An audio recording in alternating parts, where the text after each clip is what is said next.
Bien, hermanos, pues, listos para meditar en la palabra del Señor. Amén. Amén.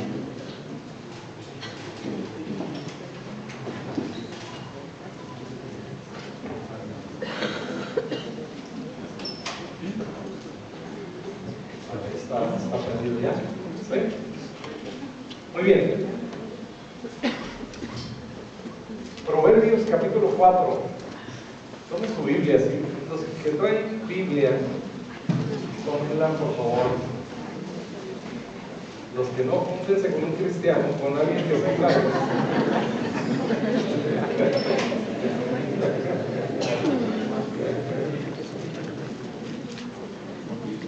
Es que ya nos acostumbramos acá, ¿verdad? Pero está bien, digo, si la trae electrónica también cuenta, no se preocupe. Y si no la trae, bájela en este momento, descárguela por ahí y ya. Yo les recomiendo a todos que tengan su Biblia en su casa, no como un adorno, ¿verdad? Téngala ahí, lea su Biblia, lea lo que es la palabra de Dios. Proverbios 4, verso 20. Hijo mío, está atento a mis palabras, inclina tu oído a mis razones, no se aparten de tus ojos, guárdalas en medio de tu corazón, porque son vida a los que las hallan y medicina para todo su cuerpo. Fíjese bien, cuerpo, no solo el espíritu, no solo el alma. Le dijo antes para el corazón, ahora dice en realidad para todo el cuerpo. Sobre toda cosa guardada, guarda tu corazón, porque de él mana la vida. De él manan los asuntos de la vida. Por eso la instrucción es: de toda cosa guardada, guarda tu corazón. O sea, por sobre todas las cosas que tienen valor para ti y las guardas, ¿sí? Todos tenemos cosas en mayor o menor medida que guardamos con especial cuidado, ¿no? Todos. A veces simplemente es un documento, la visa, el pasaporte, X, ¿sí? Y usted los guarda bien. Hay documentos que no puede tener a la vista de todo el mundo, ¿verdad? Los tiene a buen recaudo. Bueno, de todo lo que vale la pena guardar, ¿sí? Todas esas cosas que son valiosas para usted, por sobre todo eso, guarde su corazón, porque de él manan los asuntos de la vida. Jesús lo puso de esta manera: el hombre bueno, del buen tesoro de su corazón, saca cosas buenas. El hombre malo, del mal tesoro de su corazón, saca cosas malas. La calidad de vida que usted tiene en este momento, ¿sí?, es producto de la calidad de su corazón, ¿sí?, en todo sentido. Llámese relaciones interpersonales, entre el matrimonio, con los hijos, con los papás, en la iglesia, en las finanzas, en la economía, ¿sí? Antes de que las cosas, hermanos, sucedan, primero están en nuestro corazón. Mucho antes de que Toño fuera a Francia, a este periodo de investigación, preparando su doctorado, mucho antes de que se concretara el viaje, primero estuvo en su corazón. Lo platicamos muchos meses antes, ¿sí?, de que realmente sucediera. Primero llegó a su corazón. Las imágenes que hablábamos el último domingo del año, ¿se acuerdan? ¿Qué imágenes estás permitiendo que lleguen a tu corazón? Bueno, lo que ahora vivimos, hermanos, es producto de lo que había antes en nuestro corazón, ¿sí? Eso dio fruto, bueno o malo. El hombre bueno del buen tesoro de su corazón saca cosas buenas. El hombre malo del mal tesoro de su corazón saca cosas malas, ¿sí? Por eso la importancia, hermanos, de meditar qué dice la Biblia en torno al corazón. Y cómo poder, queridos hermanos, tener un corazón perfecto para Dios. ¿Qué significa, de hecho, tener un corazón perfecto? La Biblia lo dice. Y si nosotros podemos entender, hermanos, estos principios y llenar nuestro corazón de todas estas cosas buenas y guardarlo como el consejo del sabio Salomón, sobre todo lo que te interese guardar, guarda tu corazón, no dejes que entre tanto mugrero, ¿no?, que de pronto nos rodea. Y podemos, hermanos, llenar nuestro corazón de las cosas buenas que Dios tiene para nosotros, de ese Dios que es bueno y que es misericordioso eternamente.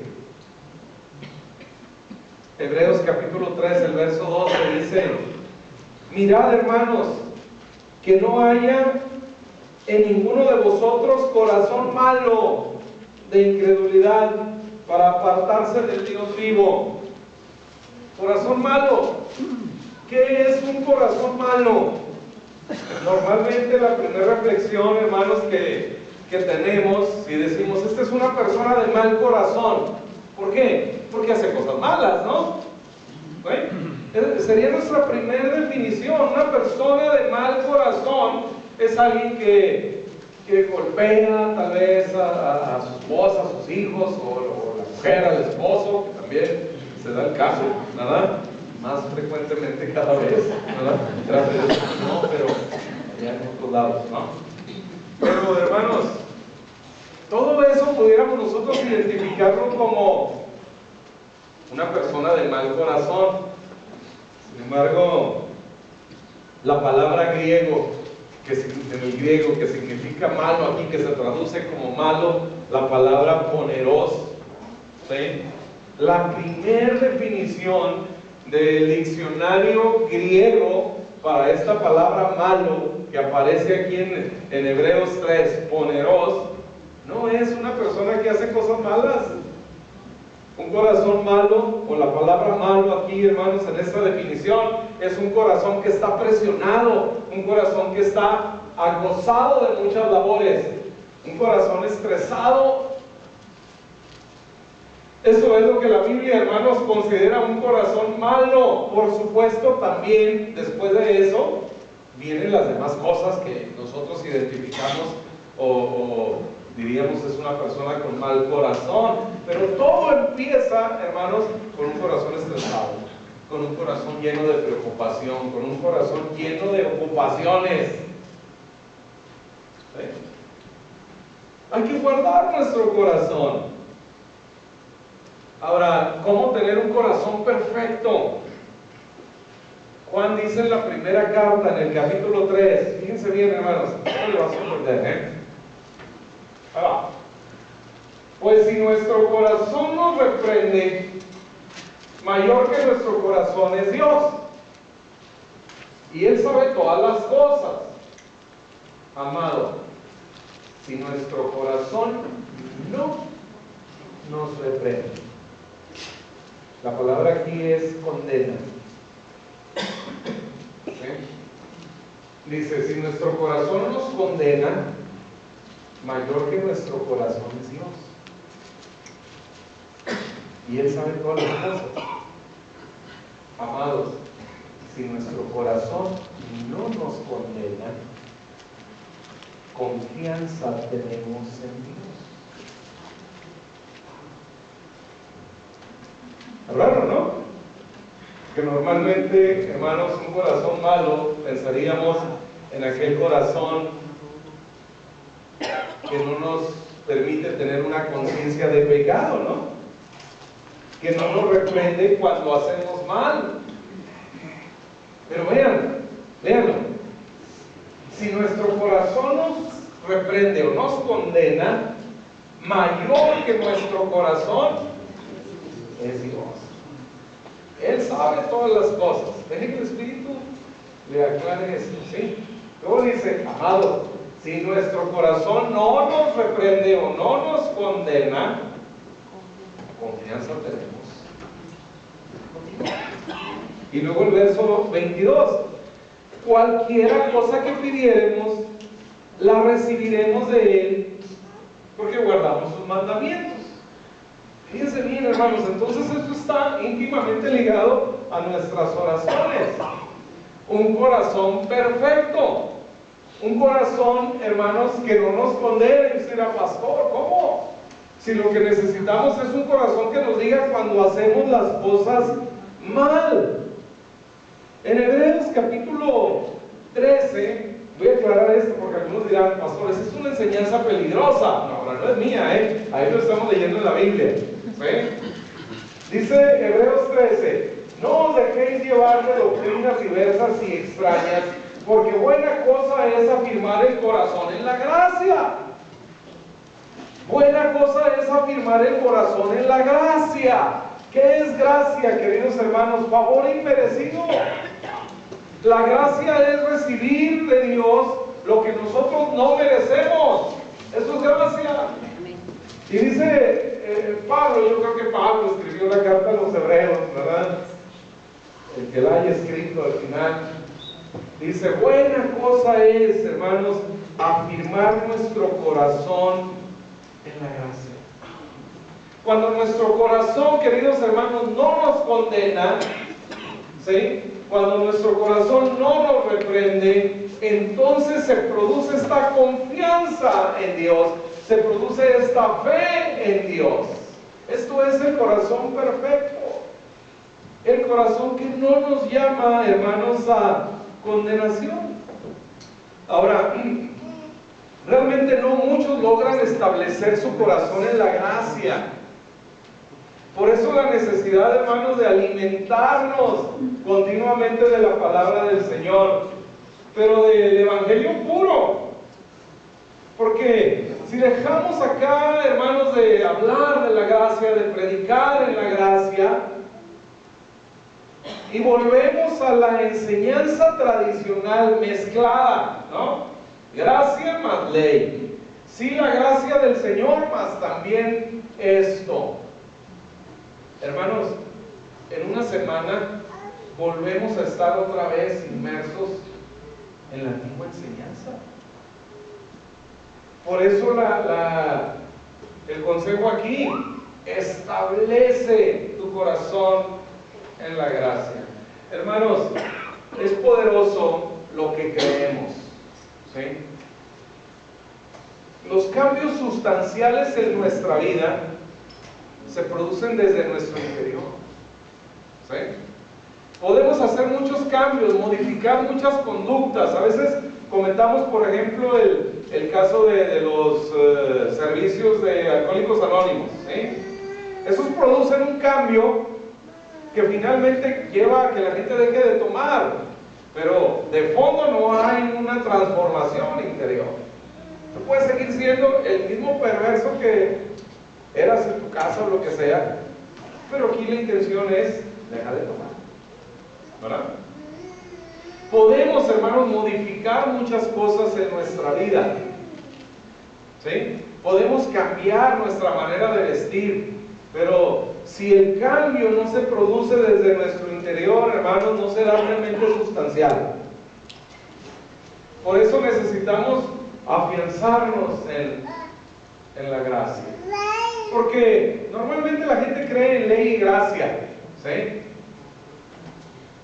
La mayoría del pueblo evangélico cree en ley y gracia, ¿no? Ley cuando se trata de los demás y gracia cuando se trata de ellos, ¿verdad? Y a veces el predicador está, es que usted, hermano, debe de hacer y no debe, y ya no haga esto, y ya no haga lo otro, ¿verdad? Y es ley. Y luego alguien viene y le dice, pastor, pero su hijo fuma. Ah, sí, pero con filtro. Ah, bueno. ¿Sí? Entonces nos acomodamos, ¿verdad? Acomodamos la ley, acomodamos la gracia, según convenga. Normalmente es así. Cuando se trata de los demás, es ley. Cuando se trata de ellos, es gracia. No, hermanos, afiancemos nuestro corazón en la gracia. Entender esta enseñanza, queridos hermanos, no produce en nosotros libertinaje. Oiga, la Biblia, dígame con la Biblia, ¿verdad? Nunca va a encontrar usted un pasaje que diga que la fuerza del pecado es la gracia. Nunca. Para los que piensan, es que pastor, si predicas gracia, la gente se va a desenfrenar. La Biblia no dice, hermanos, que la fuerza del pecado sea la gracia. Pero sí dice, con la Biblia, ¿sí? 1 Corintios 15:56, por ejemplo, ya que el aguijón de la muerte es el pecado y el poder del pecado es la ley. ¿Sí? La ley, queridos hermanos, ha sido constituida para llevarnos a Cristo. Dice, la ley es nuestro ayo, dice Pablo a los Gálatas, ¿sí? La ley ha sido nuestro ayo, nuestra nodriza. ¿Por qué? Porque la ley revela, hermanos, nuestra maldad. ¿Sí? La ley hace que nos demos cuenta que hemos ofendido a Dios. La ley, hermanos, es la que nos permite ver que estamos perdidos, que necesitamos un Salvador.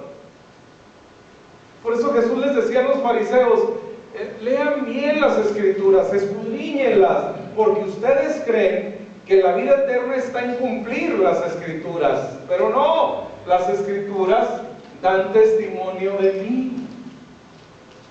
¿Sí? Cuando les dice escudriñar las Escrituras, es lo que les está diciendo. Dice, porque a vosotros os parece que en ellas tenéis la vida eterna, pero no, ellas dan testimonio de mí. ¿Sí? Esa es la explicación. No es cumpliendo la ley les habla de mí, yo soy el Salvador. Cristo vino realmente, queridos hermanos, para hacer nuestro corazón perfecto. Ahora, ¿a qué perfección se refiere? Hebreos capítulo 9, verso 8. Dando el Espíritu Santo a entender con esto, que aún no se había manifestado el camino al lugar santísimo, se está refiriendo al antiguo pacto, entre tanto que la primera parte del tabernáculo estuviese en pie, la cual es símbolo para este tiempo presente, según el cual se presentan ofrendas y sacrificios que no pueden hacer perfecto. ¿Qué más? En cuanto a conciencia al que practica este culto. Entonces, el contexto de esta perfección, hermanos, tiene que ver con la conciencia. ¿Sí? Dice que los sacrificios, según la ley, sacrificar animales y derramar su sangre y ofrecerla en el tabernáculo primero, después en el templo, ¿sí? No podía hacer perfecto al que ofrecía este sacrificio en cuanto a la conciencia. Hermanos, ¿cuál es la victoria de la cruz? Si Cristo murió para que tú y yo no volviéramos a pecar jamás, ¿sí? Una vez recibiéndolo, si la victoria de la cruz consiste en que Cristo murió para que tú y yo no volviéramos a pecar jamás, si esa es la victoria, entonces con el debido respeto tendríamos que decir que fracasó, porque seguimos pecando. Entonces no era esa la victoria a la que se refiere. ¿Cuál es, hermanos, entonces la victoria de la cruz? Romanos capítulo 4, vean por favor. Bienaventurado el varón a quien el Señor no inculpa de pecado. La victoria de la cruz, hermanos, es que Cristo quitó el pecado de nosotros. Pero de este lado del cielo seguimos, hermanos, teniendo la naturaleza del pecado. Hasta en tanto no seamos o recibamos la última parte de nuestra redención en la segunda venida de Cristo y nuestros cuerpos sean transformados. La victoria de la cruz, hermanos, consiste en que el pecado que tú y yo cometimos fue puesto por completo en Jesucristo. Y Cristo lo llevó, hermanos, delante del Padre para ser sacrificado por Él, pagar por nuestro pecado. Y entonces ahora nosotros, queridos hermanos, podemos tener una conciencia perfecta, según Hebreos 9 que acabamos de leer, ¿verdad? Una conciencia perfecta. En Hebreos capítulo 10, el verso 22 dice: acerquémonos con corazón sincero, en plena certidumbre de fe, purificados los corazones ¿de qué? De mala conciencia. ¿Sí? Esto es lo que dice Juan. Si nuestro corazón no nos reprende, si nuestro corazón no nos condena, confianza tenemos en Dios.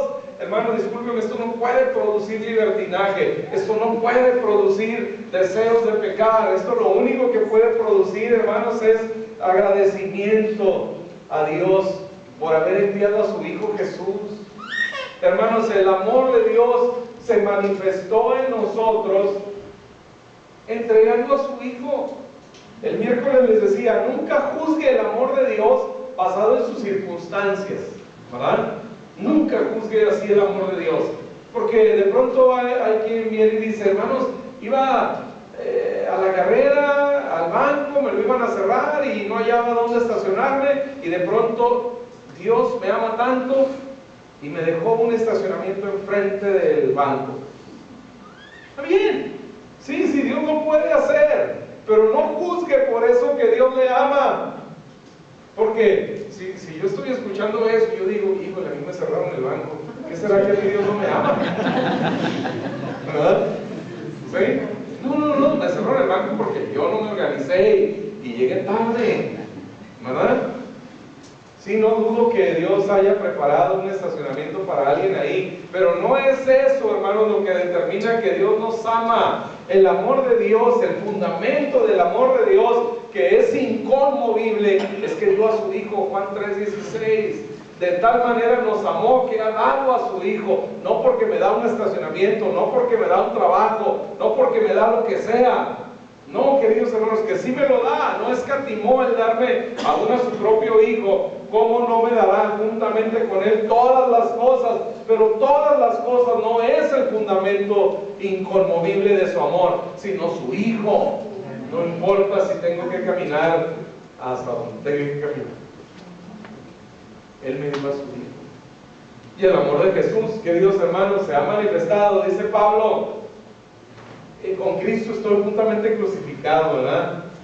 Dice, lo que ahora vivo en la carne, lo vivo en la fe del Hijo de Dios, el cual me amó y se entregó a sí mismo por mí. El fundamento de que Cristo te ama es que fue a la cruz por ti. Pagó por tus pecados, entregó su vida por ti. Ese es el fundamento. Así que la perfección, queridos hermanos, a la que se refiere acá es en la conciencia. Nuestra conciencia no nos culpa más de pecado. Una conciencia, dice, purificados los corazones de mala conciencia. A mí me enseñaron, y me sonaba muy lógico, que una mala conciencia, hermanos, era aquella que yo pecaba y la conciencia no me advertía, ¿verdad?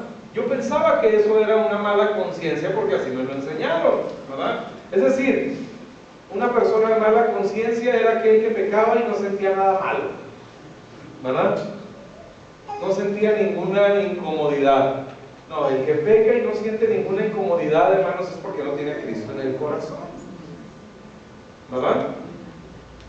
¿Sí? Usted pone una oveja en un trochil donde están los cerdos y la oveja se quiere salir, ¿verdad?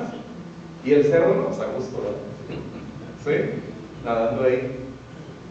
Usted y yo, según la Biblia, hermanos, la expresión en la iglesia y en la Biblia más repetida es que Él es el pastor y nosotros las ovejas. ¿Sí?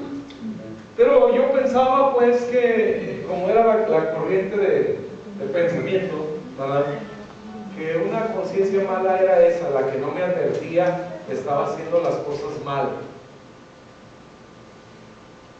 Pero según la Biblia, hermanos, la conciencia mala es la que no me recuerda que mis pecados están perdonados. La mala conciencia es la que no trae a mi pensamiento la obra de Jesucristo en mi favor. Hebreos capítulo 7, el verso 11 dice: si pues la perfección fuera por el sacerdocio levítico, porque bajo él recibió el pueblo la ley, ¿qué necesidad habría de que se levantase otro sacerdote según el orden de Melquisedec? Ya no según el orden de Leví, el orden de Aarón, ¿verdad? El primer sumo sacerdote de Israel.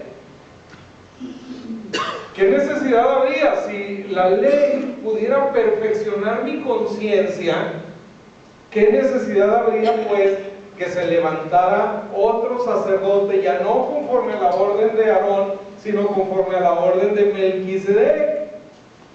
Dice, y que no fuese llamado según la orden de Aarón, porque cambiado el sacerdocio, necesario es que haya también cambio de ley. Hermanos, no estar bajo la ley no significa despreciar la ley, ¿verdad? Ahora estamos, hermanos, dice, un cambio de ley. Ahora estamos bajo la ley de la gracia, que es la ley del amor, la ley de la fe, ¿sí? Esas son las leyes que nos rigen ahora. Lo que nosotros hacemos, hermanos, lo hacemos por amor. ¿Por qué? Porque Él nos amó primero. Nosotros le amamos a Él porque Él nos amó primero. De hecho, ese a Él en el original, en la primera carta de Juan, no viene, es simple y sencillamente nosotros amamos, nosotros podemos amar porque Él nos amó primero. Esa es la ley que nos rige, la ley de la fe. No es que no tengamos ley. De hecho, hermanos, a nosotros que no estamos más bajo la ley, es que el pecado no se enseñorea más. Ok, si decimos que Cristo murió, la victoria de la cruz no es para que usted y yo no volvamos a pecar, ¿sí?, sino para que el pecado no vuelva a ser imputado a nosotros. Sin embargo, hermanos, en este cambio de ley, habernos llevado del antiguo pacto, ¿sí?, de la antigua ley a esta nueva ley que está escrita en nuestro corazón, ya no es una ley externa, los 10 mandamientos, no, ya no, ¿sí?, ya no. Pablo lo menciona como ministerio de muerte, y algunos van a decir, oh, está diciendo una herejía, ¿verdad? La verdad del Evangelio, hermanos, cuando la empezamos a conocer, sobre todo a nosotros que teníamos una historia de enseñanza, un perfil de enseñanza marcado en la ley, en la mezcla de gracia y ley, hermanos, cuando conocemos el Evangelio parece realmente una herejía. Por eso la necesidad de afirmarnos en la gracia, de entender la gracia. Romanos 6:14 dice, porque el pecado no se enseñoreará de vosotros, pues no estáis bajo la ley, sino bajo la gracia. Entonces, queridos hermanos, la victoria de la cruz, hermanos, en nosotros sobre el pecado, es que no estamos más bajo la ley. Y ahora el pecado no se enseñorea. Usted, hermano, no puede ser más dominado por el pecado. Ahora, si está siendo dominado por algún pecado en este momento, es que su conciencia es mala. ¿Por qué? Porque su conciencia le recuerda el pecado y no le está recordando la salvación en Jesucristo, la obra perfecta de Jesús. Hermanos, usted y yo no somos pecadores porque pecamos. Pecamos porque somos pecadores. Es más, somos pecadores ni siquiera por nosotros. Somos pecadores por un hombre atrás, Adán. Por eso somos pecadores. Y como somos pecadores en Adán, entonces pecamos, ¿no? Pero la buena noticia, las buenas nuevas, el Evangelio, es que vino el postrer Adán. que es mayor que el primero, Jesucristo, queridos hermanos. Y así como usted y yo fuimos constituidos pecadores aún sin pecar, ¿sí? Por Adán, nacimos en pecado, ¿sí? Dice David, he aquí en maldad me concibió mi madre, he sido formado en pecado, ¿verdad? En esta naturaleza de pecado por Adán. Pobre Adán, se me hace que en el cielo va a estar en algún lugar por ahí. Nadie nos va a decir que él es Adán, ¿no? ¿Sí? Pero así fue. Y ahora nosotros hemos sido constituidos pecadores sin pecar por Adán, y ahora que somos pecadores, pecamos. Pero vino Cristo y tomó todo nuestro pecado, queridos hermanos, y ahora somos justos por Él. Esto es lo que la buena conciencia nos debe recordar, que Jesucristo, hermanos, pagó por nuestros pecados, que delante de los ojos de Dios, usted y yo somos perfectamente limpios. No hay pecado más entre Dios y nosotros. Cristo lo quitó, hermanos. Y nuestra conciencia en el Señor ahora nos recuerda la perfección de la obra. Por eso cuando Pablo le escribe a los Corintios, hermanos, una iglesia realmente pecadora, ¿verdad? No como nosotros, gracias a Dios, pero realmente pecadores, ¿sí? Pablo les recuerda quiénes son. Se les olvidó que son templo del Espíritu Santo, que su cuerpo es templo del Espíritu Santo. Esta es la buena conciencia. La mala conciencia, ¿qué es? Eres un pecador. Y lamentablemente, hermanos, a veces la religión, no la iglesia, pero la religión, los religiosos que alteran nuestra conciencia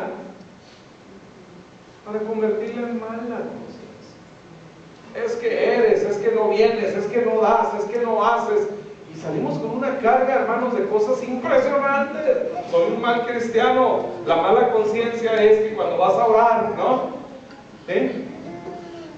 Y la conciencia te dice, si acabas de discutir con quien sea, con tu esposa, con tus hijos, con esto, con lo otro, ve cómo te comportaste, ve lo que hiciste. La mala conciencia, hermanos, nos hace alejarnos de Dios.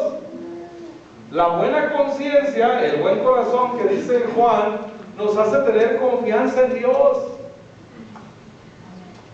Gracias, Señor, porque este pecado está perdonado, y arregle las cosas con quien tenga que arreglarlas. Resuelva lo que tenga que resolver en el amor y en el poder del Señor. Porque, hermanos, algunos tal vez les puede asustar esto, ¿no? Decir, ay, pastor, ¿por qué dices que la cruz falló si era para que ya no pecáramos?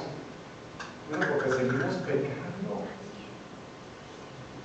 Y claro, hermanos, tal vez nos comparamos con otros, y a comparación de otros somos santos, ¿no? A comparación de otros. Pero ¿algunos de ustedes se han preocupado por algo? ¿Sí? ¿Sí? Cualquier cosa nos preocupa. Te dan, el doctor te dice, ay, esto está medio raro, vamos a revisar. Y sientes aquí, ¿no? En el hipocondrio, ¿no? Y son las 10, 11, normalmente tu hijo llega a las 9 y no llega. ¿No? ¿Te preocupas? Sí. Eso delante de Dios es pecado. Se los pruebo con la Biblia, ¿no? ¿Sí? Romanos 14:23. Pero el que duda es condenado, ¿verdad? Ahí habla de la comida inclusive, ¿no? Porque no lo hace con fe, porque todo lo que no proviene de fe es pecado. Todo lo que no proviene de fe es pecado. Así que ahí estamos usted y yo. En la fila, hermano, de los que van al lago de fuego, al infierno, ¿sí? Imagínense una fila, ¿no? Ya van a llegar todos al infierno, imagínense la fila. ¿A quiénes pondría usted adelante? Dice, no, pues los secuestradores, los ladrones, los asesinos, los violadores, ¿no? ¿Sí, no? Bueno, vea lo que dice Apocalipsis. Pero los cobardes y los incrédulos. No están los violadores, no están los asesinos, Los primeros en la fila, dice. Y ya después vienen, ¿verdad? Los abominables, los homicidas, los fornicarios, los hechiceros, los idólatras y los mentirosos. ¿Tendrán su parte en dónde? En el lago que arde con fuego. Pero los primeros de la fila son los miedosos y los que dudan. Hermanos, todo lo que no es de fe es pecado. Entonces la victoria en la cruz, por eso digo, la victoria de la cruz, hermanos, no fue que usted y yo ya no íbamos a pecar jamás. Eso sucederá cuando estemos en la presencia del Señor y este cuerpo haya sido transformado. Entre tanto, la victoria de la cruz consiste en que su pecado no es imputado, porque Cristo lo llevó, queridos hermanos.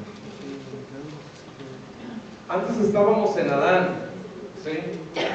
Estábamos en Adán, muertos por causa del pecado, y cuando hacíamos algo bueno, nos comportábamos bien, hermanos, eso no cambiaba nuestra condición, seguíamos muertos en el pecado. Usted conoce personas allá afuera sin Cristo que son buenísimas personas, hay que hacerles monumentos y demás cosas porque son muy buenas personas, pero están igual de muertos. Su bondad, queridos hermanos, de esas personas y la suya y la mía no nos saca de la maldad, no nos saca de la muerte, porque la obra de Adán es más fuerte que nuestras obras. ¿Sí? La mala obra de Adán por el pecado es más fuerte que cualquiera de nuestras buenas obras, entiéndalo bien. Más fuerte, no nos va a sacar, o sea, no es que usted dé su dinero y haga donaciones y compre una ambulancia que lleve su nombre y le ponga eso, no. Es más fuerte la obra de Adán que las suyas. Pero ahora estamos en Cristo. Amén. Y la obra de Jesucristo, queridos hermanos, es más fuerte que las nuestras y que la de Adán. Por eso, hermanos, ahora en Cristo hemos sido declarados justos aparte de nuestras obras. ¿Hacemos buenas obras? Por supuesto que sí. ¿El Padre es honrado por nuestro comportamiento? Por supuesto que sí. Claro que sí, hermanos. Y buenas obras las hacemos todos nosotros, pero no han sido nuestras buenas obras.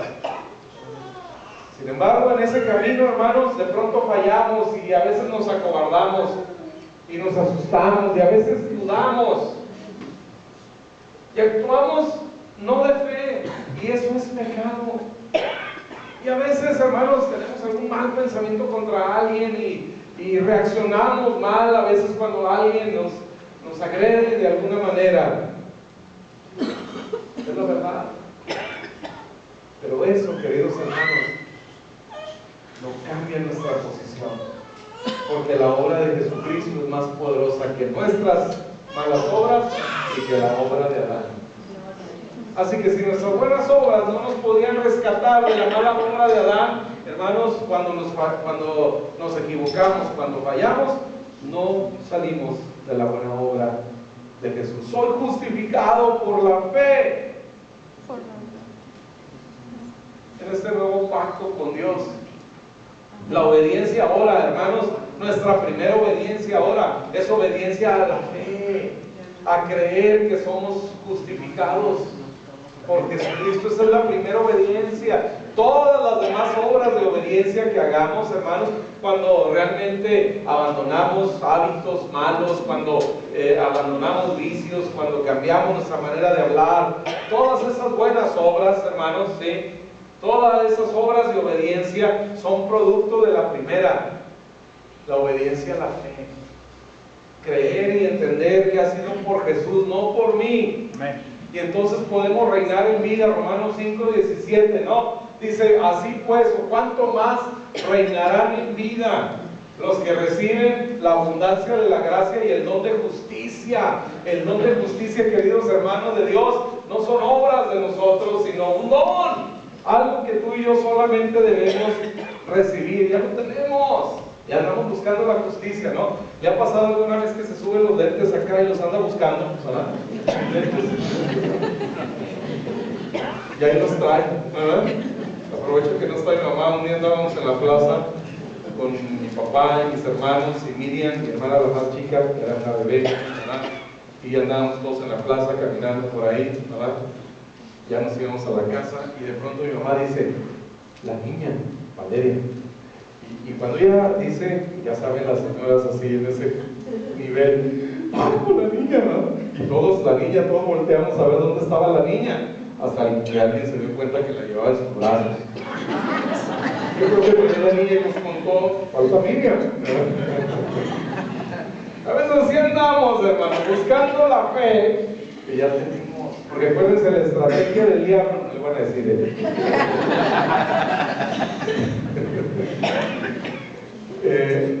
andamos buscando lo que ya tenemos y el diablo siempre nos roba lo que ya tenemos. O sea, si dice Jesús en Juan 10:10, el ladrón vino a robar, a matar y a destruir. Nadie te puede robar algo que no tienes, ¿verdad? Si nos roba la paz es porque ya la tenemos, si nos roba el gozo es porque ya lo tenemos, queridos hermanos. Hebreos 9:11.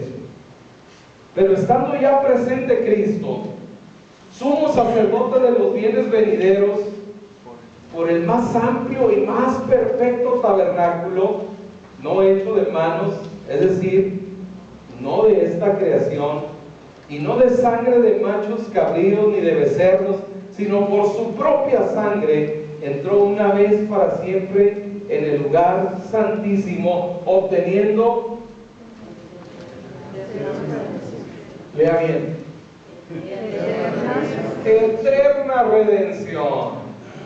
No parcial, no a medias, no hoy sí, mañana no, no si te equivocas, no cuida tu salvación con temor y temblor, no, sí yo ya la conseguí, pero ahora tú cuídala. No, Él la obtuvo, hermanos, eterna redención. Salvos para siempre. De esa verdad debemos llenar nuestra conciencia, queridos hermanos. No es temporal, dice, porque si la sangre de los toros y de los machos cabrillos y las cenizas de la becerra rociadas a los inmundos santifican para la purificación de la carne, ¿cuánto más la sangre de Cristo, el cual mediante el Espíritu Eterno se ofreció a sí mismo sin mancha a Dios, limpiará vuestras conciencias de obras muertas para que sirváis al Dios vivo? ¿Qué son obras muertas, hermano? ¿Qué pensaría usted? ¿Qué se le viene a la mente de entrada? Obras muertas, uno pensaría, pecado, ¿no? Es la vanagloria en realidad. Obras muertas son todas las obras de justicia que usted quiera hacer para salvarse. Esas son obras muertas. Por eso es la obra de Jesús, la sangre de Cristo, la cual mediante el Espíritu Eterno se ofreció a sí mismo, limpiará nuestra conciencia de obras muertas, o sea, nuestro pensamiento de querer hacer cosas para ganar algo de Dios. Es el sacrificio de Jesús, hermanos, perfecto, está hecho, disfrútenlo.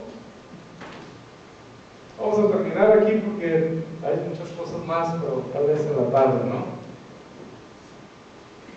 Pero entienda esto: una conciencia pura, un corazón limpio, hermanos, es aquel que nos recuerda la obra de Jesucristo en nuestro favor. Pero si el corazón dice, en la conciencia, ¿verdad?, no nos reprende, el corazón no nos reprende, no nos condena, confianza tenemos en Dios. No deje que su corazón, el corazón, queridos hermanos, algunos teólogos muy importantes en la historia. Dicen que cuando la Biblia dice el corazón se refiere al espíritu, pero no, la Biblia es muy clara. Cuando usa la palabra corazón, la que se traduce corazón en el griego es cardia, de donde viene nuestra palabra cardiólogo, cardiología, ¿sí? Y cuando se refiere al espíritu es la palabra neuma, ¿sí? Viento, viene neumático, todas esas palabras de la raíz, neuma, espíritu. Son dos cosas diferentes. El corazón, sin embargo, también es nuestra conciencia, también son nuestros sentimientos, también son nuestros pensamientos. Jesús dijo: ¿por qué caviláis? ¿Por qué pensáis así en vuestros corazones? Son las emociones. Jesús dijo también, cuando venga su corazón se llenará de gozo. ¿Sí? La conciencia está también, hermanos, en el corazón. Así que podemos disfrutar de la verdad de Jesucristo. Las sombras eran la ley y los sacrificios según la ley. La esencia, hermanos, es Jesucristo. Y una cosa que los Gálatas, Pablo les dice: Gálatas insensatos. Les he dicho que es una palabra fuerte, que si la traduzco directamente algunos aquí se podrían escandalizar, porque dijo el pastor eso, pero eso sí les dijo Pablo a los Gálatas, ¿verdad? ¿Por qué se confundieron? ¿Quién los confundió? Pablo va y predica el evangelio a Galacia. Se convierten los Gálatas, hermanos, reciben la gracia y hay felicidad, hay gozo en ellos, empiezan a disfrutar la gracia, empieza a haber obras, milagros de Dios en ellos, ¿sí? Están felices. Y Pablo se va. Y entonces llegan otros de la iglesia, judíos, que les dicen: miren, Gálatas, está bien, sí es cierto lo que dice Pablo, sí es por gracia, pero si no se circuncidan, no van a tener parte con nosotros. Está bien la gracia, pero si no hacen esto, y estas fiestas, y estas, y estas, entonces no están completos. Y los Gálatas, por eso Pablo lo reprende con esa palabra, atarantados. ¿Por qué? Se dejaron engañar. Y mezclaron, hermanos, la gracia con la ley, con esta enseñanza de los judíos. El Nuevo Testamento, hermanos, en la gracia no hay maldiciones. Las maldiciones están en la ley, ¿se acuerdan? Solo hay una maldición. Pablo la expresó precisamente en la carta a los Gálatas, y dice en el capítulo 1: mas si aún vosotros, dicen, o un ángel, nosotros, o un ángel del cielo, les anunciare otro evangelio diferente del que les hemos anunciado, sea maldito. La palabra anatema es maldito. Y luego la repite otra vez: como antes hemos dicho, también ahora lo repito, si alguno les predica diferente evangelio del que habéis recibido, sea maldito. Dos veces. No hay una maldición, sino solo a mezclar el evangelio. Esa es la conciencia, hermanos, que el Señor quiere que tengamos. La conciencia pura, la conciencia limpia, el corazón puro, es el que nos recuerda lo que Jesucristo hizo con nosotros. Y esa es la más grande motivación, hermanos, para apartarse del pecado. No produce libertinaje. La gracia no es el poder del pecado. La gracia, hermanos, es la ruina del pecado. No se enseñorea más de nosotros, porque no estamos bajo la ley, sino bajo la gracia. Hermano, guarde su corazón de toda enseñanza contraria al evangelio, de toda enseñanza que menosprecie la obra de su Salvador Jesucristo. Guarde su corazón de todo eso. No deje que entre para nada. No deje que su corazón le condene, le reprenda, sino le recuerde realmente el amor de su Salvador. Incline su rostro, cierre sus ojos, y tal vez haya alguien entre nosotros que no tiene esta salvación, que no tiene este perdón, porque no había escuchado, o porque simple y sencillamente no le había dado la importancia. Hoy es el día de salvación. Venga a Jesús y reciba de Él el perdón, reciba de Él la salvación. ¿Cómo hacerlo? Créalo en su corazón y confiéselo con su boca y diga: Señor Jesús, gracias por el perdón de mis pecados. Gracias por la vida que me ofreces ahora en ti.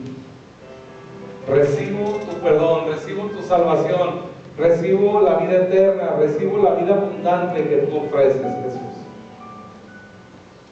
Gracias, Dios, por haber enviado a tu Hijo a pagar por mis pecados y haberlo levantado de la muerte al tercer día.